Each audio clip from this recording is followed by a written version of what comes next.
about vision for Westbrook.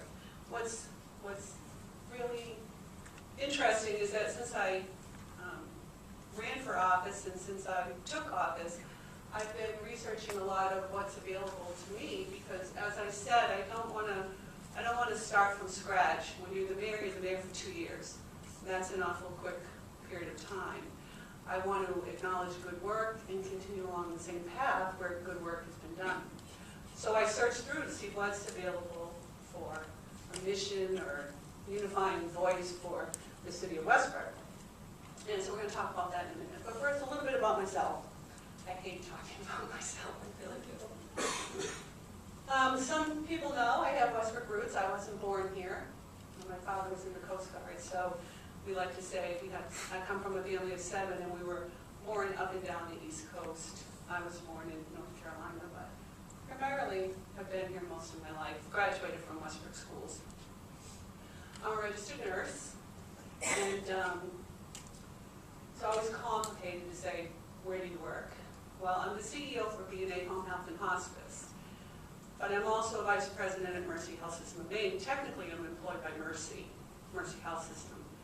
Mercy Health System is technically owned by a corporation called Catholic Health East. So it's really funny as I moved through this role, there's lots of talk about corporations and mega corporations, but really our world is changing, and most corporations are really part of larger corporations. Even what seems like a little small mom and pop is really, you can trace its roots, connected in many ways to a very large corporation. So I have a lot of experience with that. I served on the school board for more than 10 years and chaired that for many years. I had a pretty good sense of city government and impressions about needs and what have you. I serve on a number of boards and committees statewide, and I won't bore you with those. I am chairing right now the Cumberland District Public Health Council, which is a collaborative in Greater Portland. And there's a lot of overlap with the people that I work with there and what I'm doing now as the mayor. And I took office in January. Please remember that's only been 4 months. I'm exhausted. So, vision. This is what I found. It's really the only thing that I found in my research that really was clearly written and promoted for a mission or vision for the city of Westbrook. So I like it, but it came from the Strategic and Economic Development Summit, which was the culmination of a couple of years of work, and I think were any of you in this room part of that process? Anyone? A few hands? And that group came out with this vision. And our vision is that Westbrook continues to be an increasingly significant leader of community and economic development in southern Maine, where businesses and families flourish in a vibrant and unified community guided by an effective and responsive government. I think that's nice, and I think it speaks to our community, and that's really the vision that I've sort of been migrating to in my 4 short months. But really, the vision comes from our comprehensive plan, or for some of you in business, a strategic plan. And the city of Westbrook, like all other communities, it's guided by Maine statute, needs to do a comprehensive plan at least every 10 years. I believe we're a little bit behind in updating our plan, but we have, since I took office, along with Molly Just, the city planner, been working on populating a committee. We're anticipating that the committee will take probably 18 months to complete its work. And we're looking for representation from large and small businesses, from community members across the community. We've asked people to apply to be on the committee. We have more applications than we anticipate to be an appropriate size to work through this process. So that's the good news. We have a lot of interest. But it's my hope that as we work through that process, we will then come out with what I hope will be a mission and a unified vision for the city of Westbrook that we can all resonate with, but more importantly, we can keep in front of us and keep visible to all of you that obviously have an interest as a business owner, but additionally our community. Through my work thus far, I've heard a lot of, well, that's not the vision that I heard. And it's amazing the different takes on people's impression of visions and commitments that have been made by the city. So it's important for me, in my role, that we complete this process, that we do it right, and that we leave the process with, again, a unified vision, but one that we promote and is very visible to our community in a very readable way, not a book on the shelf, not something that's just been put aside.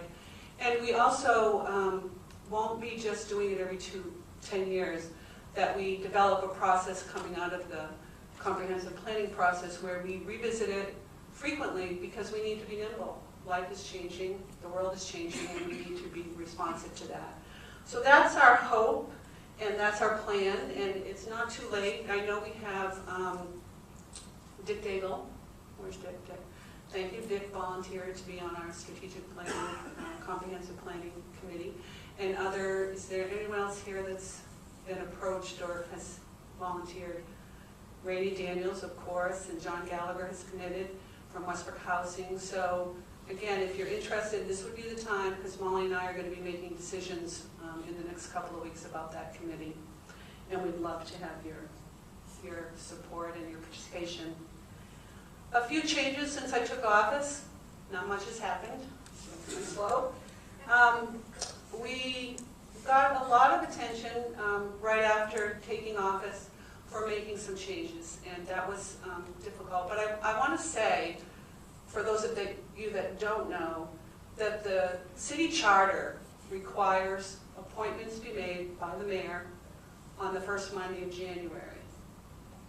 It wasn't my intent to start with big splash, but it was my intent, and I told people as I was running for office that I do believe in change. I embrace change. I think we need to be changing, and sometimes we need to change a little bit faster to keep pace. And some of you that are on my board of directors at work know that it's a constant change, and so we need to be ready for that. In consultation with Jerry Bryant, who's done, I just want to really acknowledge, I was kidding when I said I always wondered what he did. I knew he was busy, but firsthand, the guy works nonstop, and we're really lucky to have him in the city of Westbrook. And so, together with Jerry, we worked and looked at, we're running an organization. We're running a $50 million organization right now in the city of Westbrook. And we need to be smart about resources, and we need to be smart about the structure. And we need to have a structure in place that allows us to be responsive.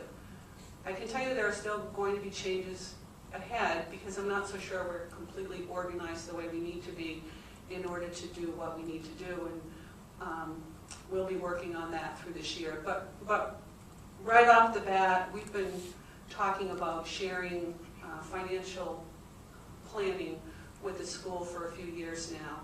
I think we're one of the first communities to do this. The reason I wanted to change up the financial, which was historically the director of financial, I think it was deputy finance director or something, it was my opinion and others, we haven't done such a great job planning, and we haven't done such a great job with capital planning.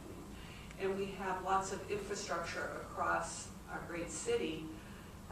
We have lots of wonderful buildings, but we're very reactive to how we fix them sometimes, or how we plan for them. So a chief financial officer will oversee financial operations on both the city and the school side, and they will be also a significant leader for some capital planning for us. So that's why we changed that